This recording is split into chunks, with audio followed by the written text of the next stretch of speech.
Hey YouTube, so I just uploaded that other video, which I only filmed about a minute or so ago, after calming down and giggling myself. I guess I want to kind of talk about, like, my thoughts on comedy and everything is something that's really important, and I don't really, to be honest, care if other people find my style important or great or anything. I guess I have a lot of very, like, harsh sarcasm with a lot of my comedy.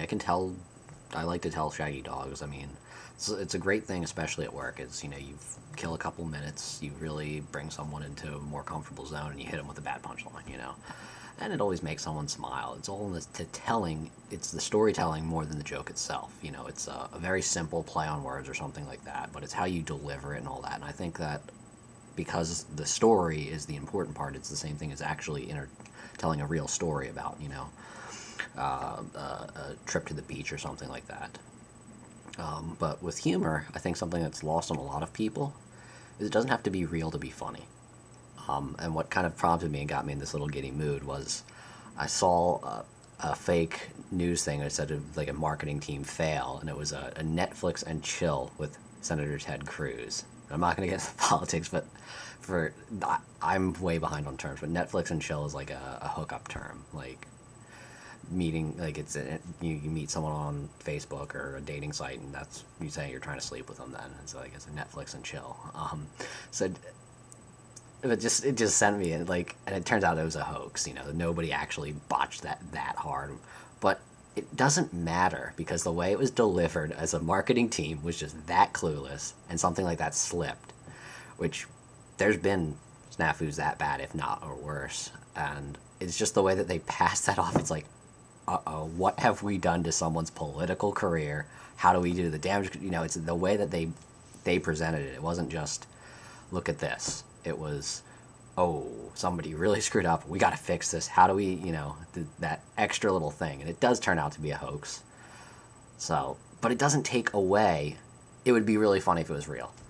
And it would have consequences if it was real.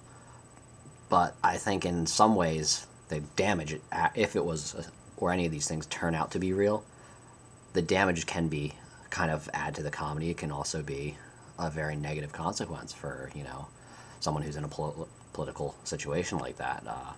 And I'm not going to get into the politics of it or him or anybody in particular. It's just, something like that could actually hurt your career and your life because someone else screwed up. But at the same time, I think the darker aspect of it is almost funny. I mean, I would probably laugh if that happened to me, even though that would screw my stuff up too.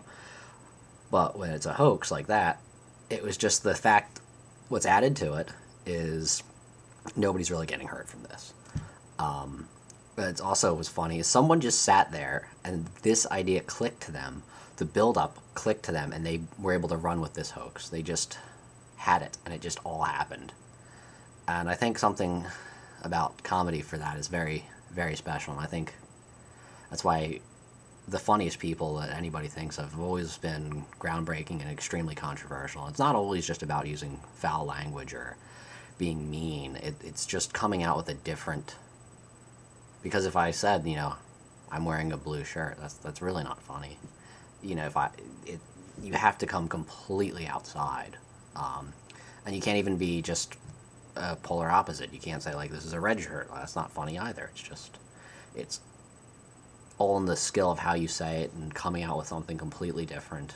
And I don't know. I'm not going to turn this into a comedy channel or anything like that. I just kind of wanted to put a little something of substance on here, since I really never do anyway. But of course, that's because look who's talking.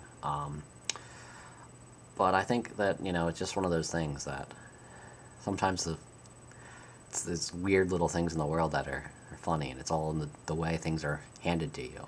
You can laugh at almost anything, and I think that's something that a lot of people kind of don't get, obviously there's a lot of comedians who are very crass and things like that, and they make jokes about horrible things. Well, for some people it's a coping mechanism, others and like that. So just kind of like anything else, I think, really, the worst thing that could happen if you're a comedian is people just don't find it funny. And if you say something that's just not, if it crosses a line and it's not in a humorous way, it's just not funny.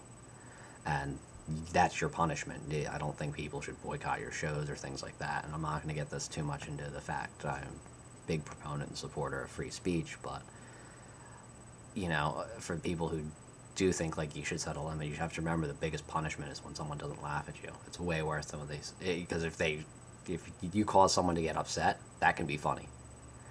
If I made a joke about someone getting hit by a car, I mean, obviously it's a tragedy if someone innocent just gets run over. But if you can phrase it in a funny way or make someone laugh or help someone who has went through those things, because some people do use humor as a cope, so it's one of those, then you've done your job, and that's a good thing. But at the same time, for someone to be happy and laugh at your joke, that's an emotional response. That's what you're going for. If someone freaks out on you, you're still getting an emotional response. So at least it's working on the fact that you have the ability to pull a response from someone, and that's its own reinforcement. Obviously, it's a negative reinforcement, but it shows that you have that skill set and you need to stay where you are, but kind of just bring it out in a better way, in the result you want, but you see you have it. If someone just sits there and just dead, that's your punishment. It's a way worse punishment to sit there and cross your arms than it is to yell at them or boo them. So, I don't know, that's about it. I'm still a little giddy, so it just was such perfect, the wording and everything. It's great.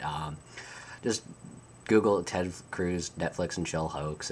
You'll find it right on Google. It's all over the place. It's a riot. At least I thought it is. And I guess I just wanted to kind of throw a video up while I'm in a little silly mood, and probably will review this in a week and be like, what the heck was wrong with me? So that's it.